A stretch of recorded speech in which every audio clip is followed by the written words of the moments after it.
What if you could have the best night of the year and change a child's life forever? Join us at Winetopia, Northwest Arkansas's premier wine, beer, and bourbon tasting party, raising funds for a children's home in Kenya through the local nonprofit Restore Humanity. Sip world-class wines, local craft beers, premium spirits, gourmet food, and even delicious mocktails. Join us Friday, October 10th at the Stonebreaker Barn on Markham Hill in Fayetteville. Every ticket is a toast to giving kids love, hope, and opportunity. Get yours now at iamnorthwestarkansas.com/Winetopia 2025. Winetopia, a good time for a great cause.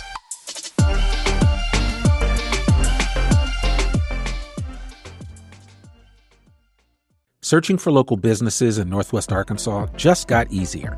From restaurants to roofers, boutiques to baristas, FindItNWA.com connects you to the best local businesses with just one click. Discover something local, something great. Visit FindItNWA.com today. Find it fast, find it local, FindItNWA.com.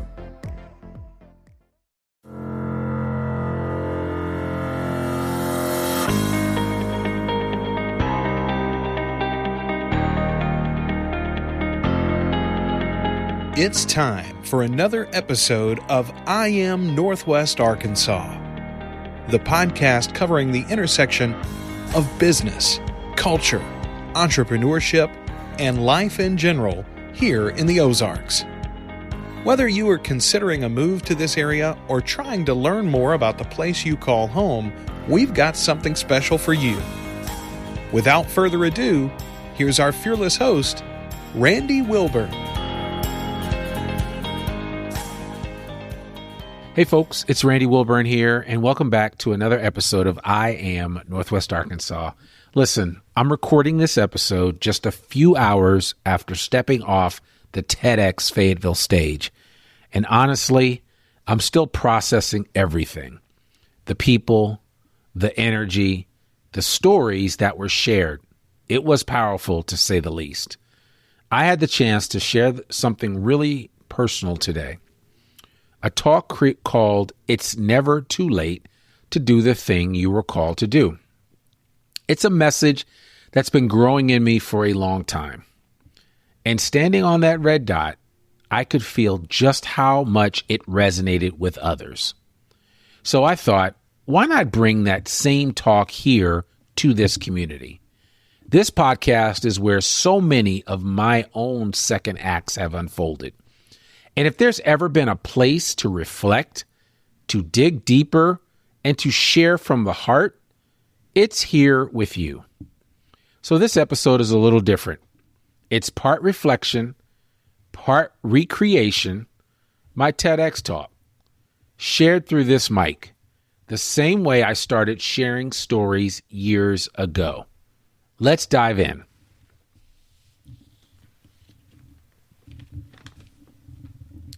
Hey folks, Randy Wilburn here from I Am Northwest Arkansas. As you heard at the top of this podcast, I am just coming off of a high of doing a TED Talk, my first TED Talk ever. And I don't quite know how I feel. I got amazing feedback from people, and I still have my own feelings as well about it. And I think that's partly because I'm a bit of a perfectionist. I certainly love to critique myself. I think we're our own worst critic. And so I wanted to recreate this TED Talk for you, my listeners of the podcast. Especially if you couldn't be there, I think you'll appreciate this. So without further ado, I want to share with you my TED Talk based on how I would have preferred to have delivered it. Just that when you get on that big red dot, things change really fast. And I'll just let you be the judge of this. And then later on, when you do watch the actual TED Talk, that will be on YouTube. You can let me know what you think, whether you like the audio version or whether you like the video version or some variation of the two, or even if you didn't like either of them, it's fine too. But this message, this story has been resonating with me for a long time. And I just want to make sure that I get it out there so that everybody knows how I feel about things, and more specifically, why this is such an important topic. And that topic is, it's never too late to do the thing you were called to do. All right. So, you guys ready? Here it is. Here goes nothing. What if I told you that your greatest achievement might still be ahead of you? That at 54, 64, or even 76, you could have your breakthrough moment. That the thing you've been putting off, the dream deferred, the skill unexplored, the calling ignored, isn't too late. 3, 2, 1. That countdown is burned into my memory. You see, I grew up listening to my grandfather come home from covering the United Nations. He'd attach gator clips to the phone receiver and file reports to the National Black Network radio station every evening. And before every broadcast, I would hear 3, 2, 1. That countdown became my inheritance, not just of his profession, but of his willingness and belief that beginnings don't have an age limit. My grandfather, Mal Good, proved this in 1962 when he became ABC News' first Black network correspondent. He was 54 years old. In today's world, 54 is when many people are hitting their career stride. But in 1962, most people thought your big opportunities were behind you by then. So here's kind of a setup for where things are right now. 35% of new businesses in America are started by people over 50. In the UK, nearly 1 million people over 60 are self-employed. And here in the U.S., almost 1 in 3 Americans over 65 is still working, not just surviving, but thriving. The calling doesn't check your birth certificate. It just keeps calling. We are living in a renaissance of second acts. Yet many of us are still stuck in an outdated story that innovation belongs to the young, that reinvention has an expiration date. And yet ageism is one of the most accepted forms of discrimination today. We joke about senior moments and act surprised when someone over 60 launches something new. But the science, it tells a different story. After 50, people report greater life satisfaction than at any time since childhood. The truth is that aging doesn't close doors. It opens different ones. My grandfather's story isn't unique. It's part of a pattern we're seeing everywhere. Let me show you how his journey proves this point. You see, his path wasn't straight. It was 1931, and fresh out of the University of Pittsburgh, he dreamed of law school. But he was up against two walls, the Great Depression and racism. When he asked a professor how to raise his grade, the answer came back, "Mr. Good, you don't expect to get what a white student gets, do you?"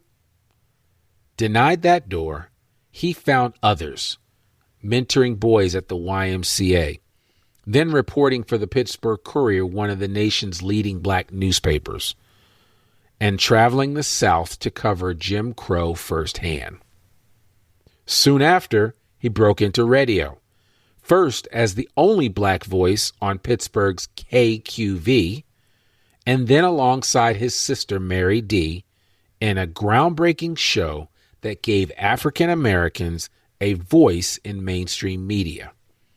His fearless reporting, even when it got him arrested for calling out police brutality, built his reputation as a trusted national voice. So when ABC finally decided to hire a black correspondent, every qualified reporter in the country was in line. Many were younger, many had TV experience. When offered prepared copy to read, my grandfather said, "No, thank you." He walked to the newswire, pulled fresh stories, wrote his own script, and delivered it like breaking news. That courage landed him the job. Months later came his test. It was October 1962, the Cuban Missile Crisis. While the regular UN reporter for ABC News was on a weekend hunting trip with his son, my grandfather delivered the news that held America's breath, introducing himself to millions as history was being made. From there, he continued covering the United Nations, the Civil Rights Movement, the funerals of Malcolm X, Dr. Martin Luther King Jr., and Robert F. Kennedy. He worked until he was 64 when mandatory retirement forced him to stop. But his second act had actually become his defining act. Now, some people think that great work only belongs to the young. But history, it kind of tells a very different story. Diana Nyad, at 64, after 4 failed attempts, she swam 110 miles from Cuba to Florida in 53 hours without a shark cage. The first person to ever do it. She proved physical limits are often mental ones. Colonel Harlan Sanders, at 62, after a failed restaurant, he took his fried chicken recipe, those 11 herbs and spices, on the road, often sleeping in his car to pitch it. By his 70s, Kentucky Fried Chicken was a global brand. He showed that failure can be the setup for success.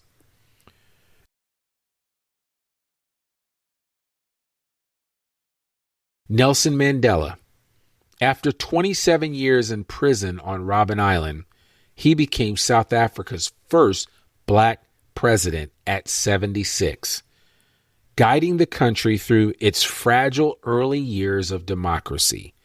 He demonstrated that wisdom comes with time. And finally, Anna Mary Robertson Moses, a.k.a. Grandma Moses. In her late 70s, arthritis ended her embroidery, so she picked up painting. And at 80, she had her first solo exhibition in New York City. She went on to create more than 1,500 works before she died at 101 years old. She proved that limitations can spark new possibilities. Different fields, different challenges, same truth. It's never too late.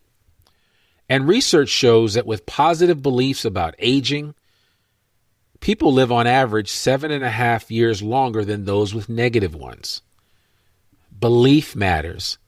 Mindset matters. The data says so. And today, something unprecedented is happening, with AI especially. The tools that once required entire teams, research, writing, design, marketing, now fit in your pocket. With AI, what used to take hours can now take minutes. A 72-year-old lawyer that I know runs circles around associates half his age by using AI to research legal precedents in minutes. And at 51, Bridget Johns launched To and From, an AI-powered gifting platform that rivals major e-commerce brands. But here's the bigger point. There will always be new tools. My grandfather had gator clips and a phone line in the 1960s. Later, computers transformed entire industries. And today, it's AI. Tomorrow, it will be something else. The tool isn't the breakthrough. The breakthrough is your willingness to keep learning, to keep saying, I can still start something new. Technology advances, but the courage to reinvent is timeless.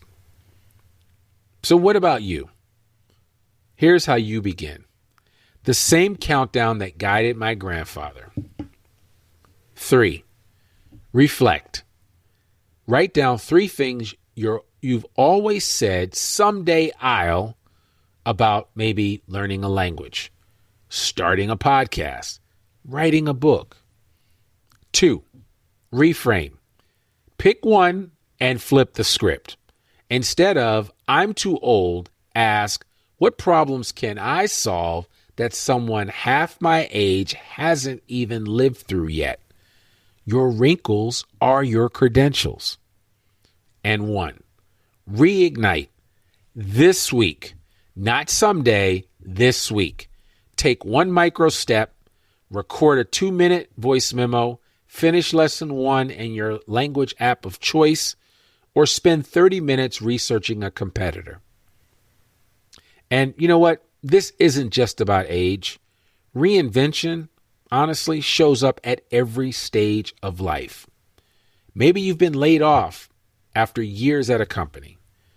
Maybe you're burned out and wondering, what's next? Maybe you're raising kids and your passions are on pause. Maybe you've retired only to find you're not done contributing.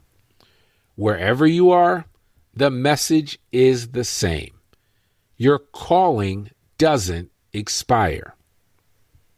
And let me be honest, this isn't just theory for me. I picked up podcasting after the age of 40, and it has become one of the most meaningful parts of my work. Amplifying voices, telling stories, building community. And now I'm working on writing my book, something I've put off for years. So when I say it's never too late, I'm not just talking about my grandfather or history. I'm talking about me, and I'm talking about you. Because here's what my grandfather taught me without ever saying it.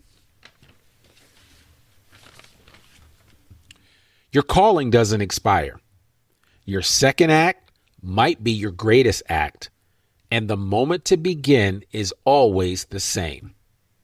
So let's count it down together right now for whatever you've been waiting to start. I know you're listening to a podcast, but I want you to count it down with me. Say it with me. 3, 2, 1. Your time isn't running out. It's just beginning. Thank you. All right. What did y'all think about that? That's my TED Talk. Okay? Went a little different on the red dot, but that is the talk. And for one of my takeaways, I talked to Angela Belford and I talked to Sammy and a few others afterwards. There's a reason why it's called a TED Talk and not a TED speech. Okay? And, I've done speeches all over. I've done talks all over. But one of the things that I struggled with, I think, was early on creating what was a speech and not a talk. I have a ton of stories about my grandfather. I'm at no shortage of telling those stories. But I probably could have structured my talk a little differently. I loved delivering it the way that I did here, but it was different when I'm doing it behind a microphone, at a computer, at my desk, versus doing it live and direct in person. And so my big takeaway, I think, is just reflecting on the power of story and how in a TED Talk, you really want to stitch one story after another together until you've kind of told a comprehensive story. Maybe it's a hero's journey or something along those lines. But suffice to say, I've learned something and taken something away from this experience today, and I'm the better for it. But, I just think it's one of those things that certainly is worth mentioning. I know that TEDx is doing another TEDx Fayetteville in March of 2026. At the time of recording this, we are in October of 2025. If you're listening to this 1 or 2 years later, I'm sure TEDx Fayetteville will be doing another TED Talk soon. You can always go to tedxfayetteville.org. That's the domain. You can check it out yourself and find out when they're going to do another TED Talk. But needless to say, I was kind of blown away by the whole experience. I was on pins and needles actually for a while, just real talk. I know you think, oh, Randy, but you always sound great on podcasts. I mean, I don't know. Maybe you're saying that. Maybe you aren't. I don't know. But if you are, thank you. And if you're not, then, that's cool too. But yeah, you take it for granted that you get behind a mic and you can talk all the time. I mean, I can just off the top of my head, just go. And that's just a gift that I have. And it's something that I want to continue to take advantage of. And honestly, it's a gift that I've had to lean into. It's not one that I've taken lightly. And I think with this whole concept of it's never too late to do the things that you're called to do, I'm trying to marry this gift of the gab, this gift of talking, with my ability to write a book and to do some other things that I'm working on. I've got a lot of projects in the hopper that I can't wait to get done. And, like I said, I have to eat my own dog food. It's never too late to do the things that you're calling to do. So, and it's just, I don't know. It's just something that it really has resonated with me. So I hope this was helpful for you. This is not a normal podcast episode, but then again, I'm not normal, right? And I just, as I was leaving the library today, shout out to the Fayetteville Public Library for hosting the event. I believe the event will be hosted there again in March of 2026. Check your library website for additional information. You can check tedxfayetteville.org for additional information on the location and all that other good stuff. But yeah, it was a tremendous experience. And I had family there. Shout out to my son, Nathan. Shout out to Miguel. The only person, two people missed it. My oldest son, Joshua, and my youngest son, Aiden, who's away in Spain. And then my wife was there, of course. And then several friends. My other friend, Nicola Hawkins, and her daughter, Lynn Wong, Daimara Baker. Man, there were so many people that were there to support me. And Danielle Keller, so many folks that came out, and I really, really appreciate you. Yeah, but anyway, that's all I have to share. I hope you guys enjoy this. Do me a favor, share this episode with somebody that needs a little encouragement, somebody that needs to hear this. I would really appreciate that, because I think that I don't think we hear it enough, that it's never too late to do the things that you're called to do. And like I said at the top, whether it's 54, 64, or 76, it's never too late to do the things that you're called to do. So I appreciate you guys so much. See, I'm blessing you with a shorter podcast episode this week, something that you can take and maybe even listen to more than once. But I'd love your feedback. I'd love your thoughts. Let me know what you think about this particular episode. I mean, that's all that we have. So I'm going to close out now. And just again, shout out to everybody that's been supporting me all these years, especially with this podcast. You guys mean the world to me. You're the reason why I press record on a regular basis. And I'm going to continue to press record even as I move into a new season of life. And I've got some new opportunities that are coming along that I'll be talking about in the future. But I'm really excited about that. But we'll close this particular episode out. And so here's what I want to share. Standing on that TEDx Fayetteville stage today reminded me how far this journey has come and how far there is still left to go. I want to take a moment again to thank the incredible team that made today possible. Organizers Sammy Kinnison, Lou Zhang, and Angela Belford, among so many others, for creating such a powerful space for stories and ideas to come alive here in Northwest Arkansas. And a big shout out to my fellow speakers. Each and every one of you brought your own spark, your own truth, and together we created something really special today. My grandfather's story and my own both point to the same truth. Your calling doesn't expire. Your best work might still be ahead of you. So if you're listening to this and wondering if it's too late, let me just say this. 3, 2, 1. Your time isn't running out. It's just beginning.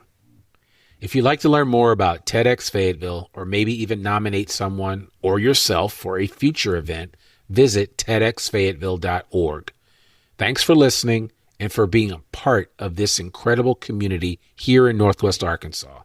I'll see you next week on I Am Northwest Arkansas. Peace.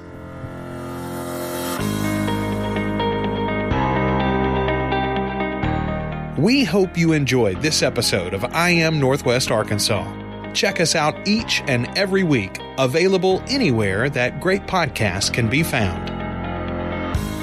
For show notes and more information on becoming a guest or sponsor, visit IamNorthwestArkansas.com. We'll see you next week on I Am Northwest Arkansas.